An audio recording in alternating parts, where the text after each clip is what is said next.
Well, despite adding the #1 NBA free agent on the market, the Bucks in a very unsettled spot right now.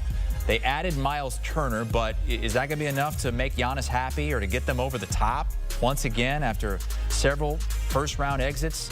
Or will that Damian Lillard trade be the downfall of the franchise? They had to cut him, but they still owe him $113 million over the next 5 years. They also lost Brook Lopez to the Clippers in free agency. This is their projected starting five.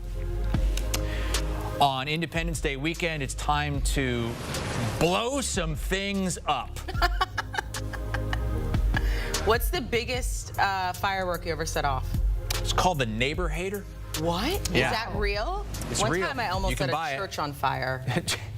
What? Wow. It was an accident. Oh my God. Bottle you rocket got kicked out of your all-girls school for Actually, blowing I that got up? kicked out of the police came. Wow. Said, please don't shoot fireworks off in a church parking lot. Well, who are we going to blow up in the NBA is my question. That's a loaded question, Ashley, Chris. you have a handful of teams. I lower myself. I feel like there we go. You're towering over us. A handful of teams that you're looking to blow up, including the Bucks, and it doesn't necessarily make sense considering they went out and spent all that money on the #1 free agent, but they got to pay all that money to Dame, and who knows if Giannis is happy. So how are you going to do this and why? I don't know if I can answer this question with my mind on the hot dog that's sitting here that you won't eat. Why don't you eat it? Because it's not for me, Chris. It's for you. Eat the hot dog, and I'll answer the question. No. Amazing. Thank you, girlfriend. High five. In terms of Giannis, look, I just think that there's no future with this team if you're trying to retain Giannis, right? I think that also they're in a tricky situation. They're going to be paying Damian Lillard over the next 5 years, but he's not suiting up. So that's a mistake. Then also, Miles Turner is a panic move. And you bring Miles Turner in to appease Giannis and make him think that you're in a better situation than you were when Dame was waived and before Miles Turner got there. But is this really making a difference for this team? Is it making them a championship contender, which is what Giannis wants? He wants to win another championship. He deserves to win another championship. He can win another championship. So if you ask me, the Bucks have made a lot of moves to their credit to try to appease Giannis, to try to help Giannis, whether it's coaching changes, whether it's bringing in certain players, Drew Holiday, Damian Lillard, Kyle Kuzma, now Miles Turner. But sometimes the couples therapy just doesn't work and you got to get a divorce, and I think that's where the Milwaukee Bucks and Giannis are headed. The Heat had a couple divorces. First of all, Jimmy Butler. All of that drama finally traded in the middle of the season at the deadline. Duncan Robinson is no longer there, now a member of the Pistons.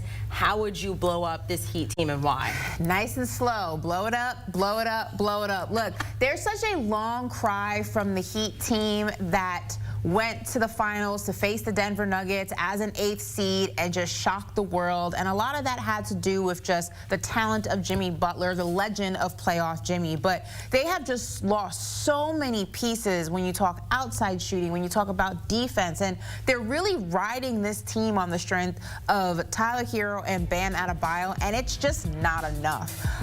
There was once upon a time that Tyler Hero was rumored to be on the trade block, and Pat Riley reportedly would not move him. He was untouchable, if you will, and because of that, they lost out on maybe landing a bigger fish via a trade, and now you're kind of stuck in a market where people are not really willing to pick up these massive contracts and get into the luxury tax. Everyone's trying to stay under a certain apron. So the Miami Heat are in a tough situation.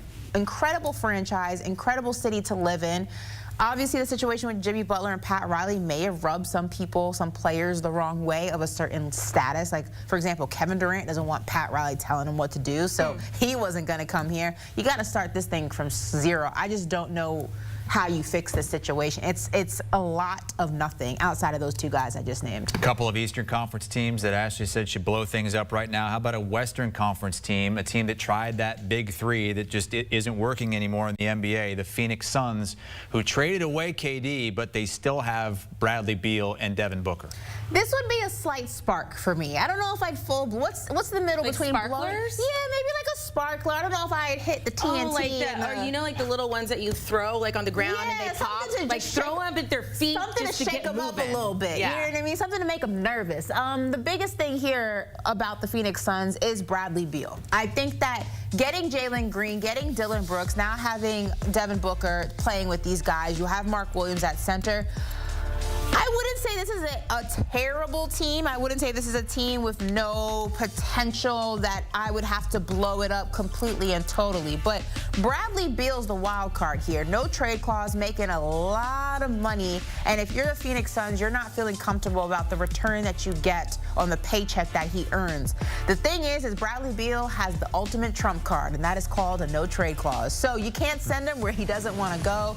And because of that, you're losing out on a lot of financial freedom to maybe make this team a little bit better or a lot better than what they are currently, what they currently look like. So this is like a semi. This is a little, just throw them at their feet, make them a little nervous.